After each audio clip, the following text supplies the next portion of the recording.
Have you ever had a great idea for a new invention or innovation at an extremely inconvenient time? Did you forget about it because you had no place to write it down? Or did you remember it and write it down later?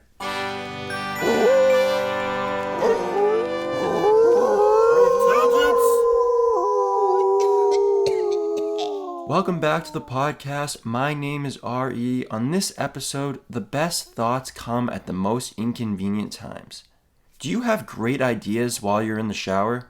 You're not alone. Do you have great ideas while you're in bed trying to fall asleep? And they keep you up at night? Well, you are not alone. The best thoughts often come at the most inconvenient times, or at least this is something that I've realized in my own life. Do you have great ideas while you're exercising? Do you have great ideas while you're eating? Do you have great ideas while dreaming? It seems to me that the best ideas come at the most inconvenient times, and the times where we really want to come up with these ideas is when they come so difficult.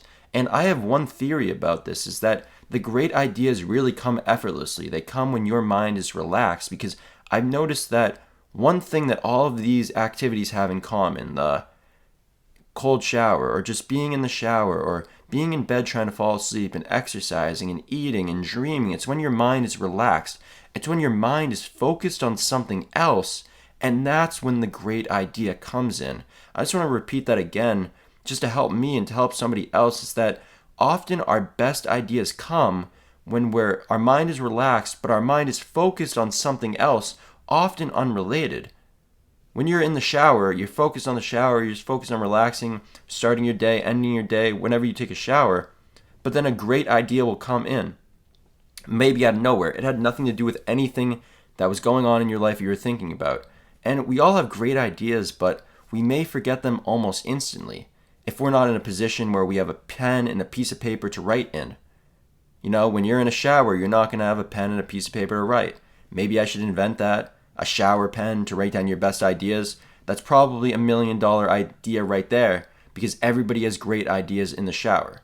Maybe we're not in a position where we even have a phone to type it, again, in the shower. Maybe some people take their phone in the shower. I don't like that. But one thing that I realized, that I used to cling to ideas far too much. I had this wrong perspective, this wrong mentality. I thought that once an idea left, it would never come back. Once I forgot it, I would never get it back. And that was a scarcity mindset. That was an incorrect mindset to have. That was the wrong mindset to have. And I admit that. I take responsibility for it. But now, over time, through reprogramming my mind to have more of an abundance mindset, this new mentality, I know that if it's a good idea, I'll remember it. It will come back to me. You'll keep having these same ideas on repeat. While it seems that the best thoughts come at the most inconvenient times, what if they actually come at the perfect time? What if these ideas actually come at the right time, the right place?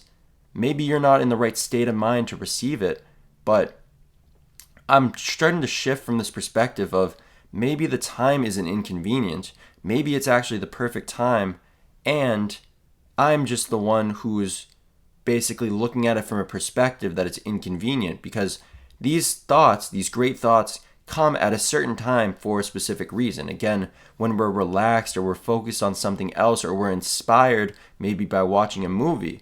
And I really believe now that now is always the best time. Ideas are coming all the time, 24/7. Even when you're sleeping, even when you're dreaming, you're still having crazy ideas. You can call these ideas dreams, you can call these ideas stories, whatever you want, but there's really no turning it off. You might think that you're not that creative. Well, that's not that true, because I'm not really even sure that we are the creative ones. It's that our subconscious is doing all the creating, and it's sending us all these ideas, all these crazy, absurd ideas, and it's up to our conscious mind, it's up to our consciousness to decide to focus our awareness on something and choose, yes, I like that idea, or no, I don't like that idea. So yes, the best thoughts come at the most inconvenient times, or maybe they don't. Maybe the best thoughts come at the perfect time, but it's up to us to choose whether we want to take action on these thoughts, whether we just want to forget them, maybe whether we want to brainstorm more and flesh them out and to turn them into something that is real.